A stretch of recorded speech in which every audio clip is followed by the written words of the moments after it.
octubre de 2017 visité por primera vez Medellín. Llevaba un par de años intentando continuar mis estudios de pregrado, así que viajé desde Bogotá para presentar el examen de admisión a mi universidad. Uno de los planes que hice los días que estuve en la ciudad fue visitar el Museo de Antioquia, y como pude suponer por las esculturas frente al museo, habían muchas obras del artista colombiano Fernando Botero, uno de los personajes más reconocidos de la ciudad y que en vida donó parte de su colección al museo que está ubicado en pleno centro de Medellín. En esta visita, y luego de ver obras de todo tipo, la que llamó más mi atención fue Horizontes de Francisco Antonio Cano, la pintura de la que les hablaré hoy.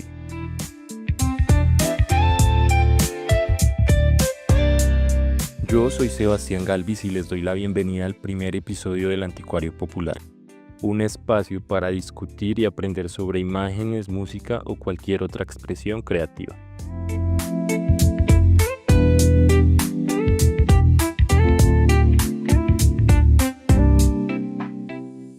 Aún no tengo claro qué fue lo que me llamó la atención del óleo de 95 por 150 centímetros, pero como recuerdo estaba expuesta en una pared de color azul, solo para ella. Y al día de hoy no tengo claro si antes de esa primera visita a Medellín ya había visto la pintura que es la consentida del museo donde permanece exhibida. Horizontes fue pintada en 1913 por Francisco Antonio Cano Cardona, un artista nacido en 1865 en Yarumal, Antioquia, un municipio ubicado al norte de Medellín. Además de ser pintor, también fue escultor y grabadista. En 1883 se integró al Club de los Amigos en Yarumal, un grupo de jóvenes que buscaba promover la cultura en el municipio.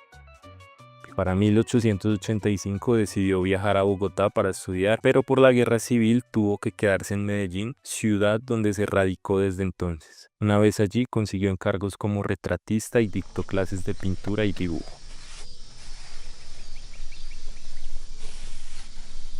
Consiguió acercarse a las élites intelectuales de Medellín que le encargaban trabajos gracias a su talento, que también le sirvió para que el gobierno nacional lo becara en 1898 y viajara a París para complementar sus estudios y recorrer museos.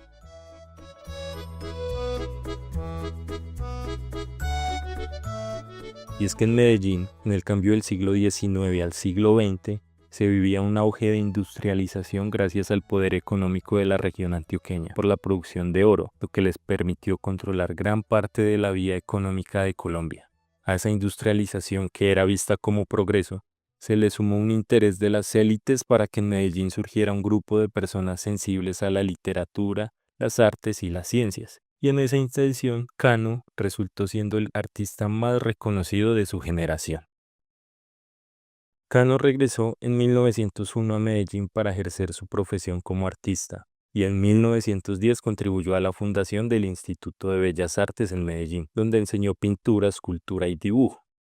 En 1910, Carlos R. Restrepo, el presidente de Colombia en ese entonces, lo llamó para dirigir la litografía nacional en Bogotá.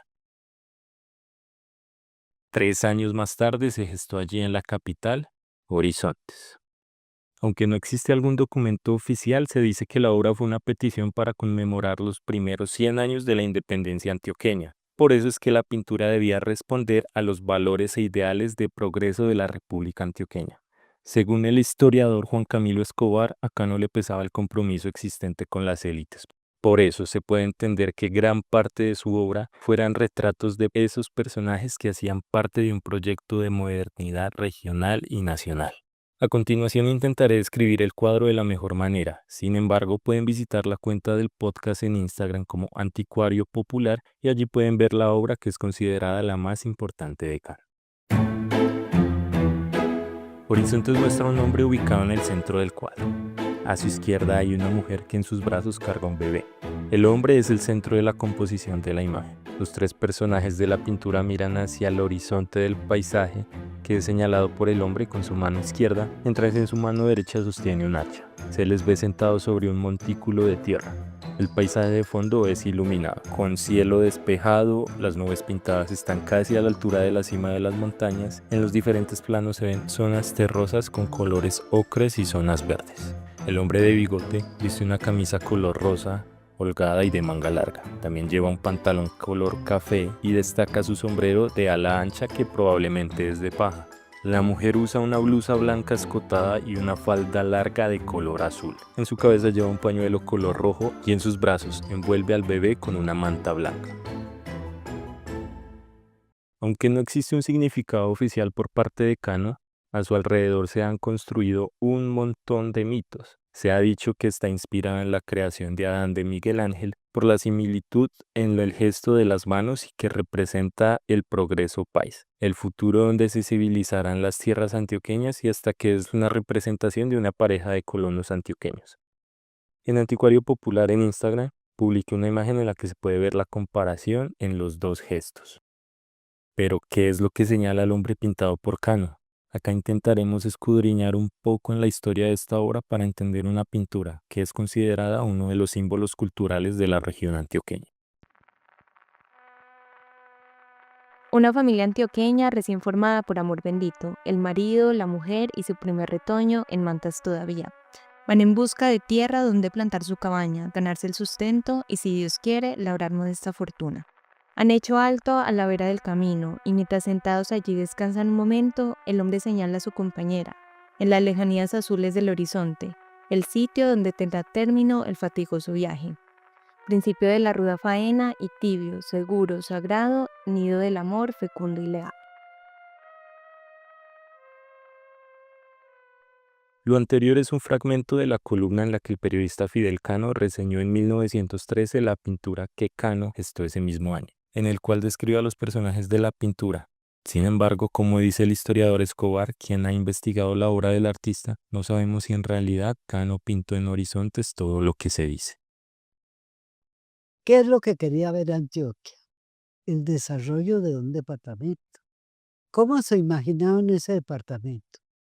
Pues como lo pintó Cano, con un cielo azul, el horizonte en el fondo. No se ve lo que había en realidad, que eran selvas llenas de árboles, vertientes, barro, esclavos. Nada de eso, que era la realidad de parte de la colonización antioqueña, la pinta Cano. A quien escuchamos anteriormente es a Emma Araujo, quien fue directora del Museo Nacional y expuso otro punto de vista respecto a la relación de la obra con la colonización paisa, que además de ser obligatoria, fue violenta, y Horizonte solo es una alusión idealizada de ese proceso, como expresó el periodista Hernando Guzmán en el periódico El Pulso. 200 años de la independencia de Antioquia nos enseñan que colonización y desplazamiento siempre estuvieron asociados. El colonizador de ayer también fue desterrado y los hijos de ese colonizador son expulsados de su tierra por los colonos de hoy con el aguijón de la violencia. Solo una rigurosa revisión de la historia nos permite saber quiénes somos y cómo se sigue reflejando nuestro rostro en el cuadro del maestro Francisco Antonio Cano. Hace unos años escribí para la universidad un ensayo sobre la obra y consultando textos en internet al respecto encontré una que se llevó toda mi atención. Abro comillas. Los tres personajes representados podrían no ser madre, padre e hijo, sino vecinos del campo. Podrían no estar señalando el futuro, sino el pasado, la tierra de donde vienen y a la cual quieren, pero no pueden volver. Cierro comillas. Esta interpretación la da el ya mencionado historiador Juan Camilo Escobar e hizo que por lo menos yo me interesara tanto en esta pintura. La discusión sobre la obra no se detiene solo en sus interpretaciones, se extiende y sigue vigente a más de 200 años de su creación. Las reinterpretaciones que se han realizado también han aportado a la forma en la que se percibe Horizontes. Por ejemplo, en 1999 el artista e historiador Carlos Uribe intervino digitalmente la obra original para mostrar al hombre señalando una avioneta que descarga glifosato sobre un cultivo ilícito en las montañas pintadas por Cano. Y la pueden ver en la cuenta de Instagram del podcast Anticuario Popular. En 2013, para conmemorar el arte de Cano, la Universidad de AFIT reunió artistas locales que presentaron su propia reinterpretación de la obra, que no solo cuestionan las narrativas sobre la pintura, sino que reflexionan desde perspectivas actuales, críticas e inclusivas. Las obras expuestas fueron de diversas técnicas. La artista Camila Botero presentó su propio Horizontes, en el que trazó con luz neón la silueta exacta del horizonte de Medellín, y así resaltar la realidad antioqueña que evidencia un paisaje cambiado, iluminado e industrializado.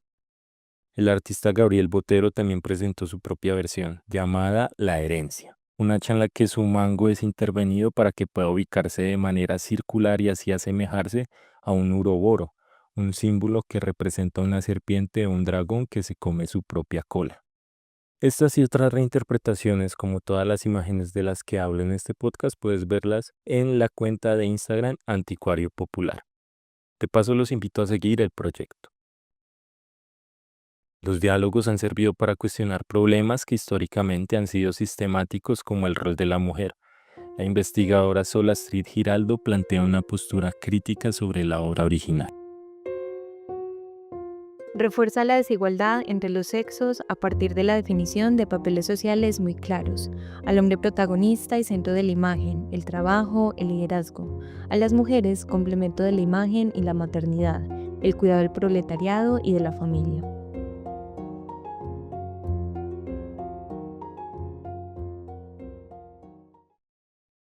Además de las reinterpretaciones mencionadas, otros artistas han hecho su propia versión, como Jorge Alonso Zapata, que ha retratado en sus palabras los ambientes urbanos que conforman el tejido social del bajo mundo, escenas cotidianas como el trabajo informal, la prostitución o la drogadicción.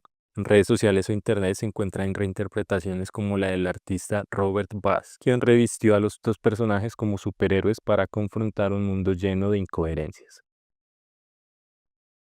Ahora, teniendo en cuenta toda la información compartida en el episodio y sabiendo que no hay una interpretación oficial de Horizontes, ¿qué creen que señaló el hombre decano en la pintura? Los invito a responder la pregunta y a seguir el podcast en Instagram y TikTok como @anticuariopopular, donde los estaré esperando para conversar y leerlos. Yo soy Sebastián Galvis y cierro agradeciendo a quienes escucharon este primer episodio del Anticuario Popular. Agradecimientos especiales a Angélica Muñoz por prestar su voz. Fragmento de entrevista a Emma Araujo tomado del video Emma Araujo de Vallejo, Mi vida con horizontes de Cano, del canal Cero Infinito en YouTube.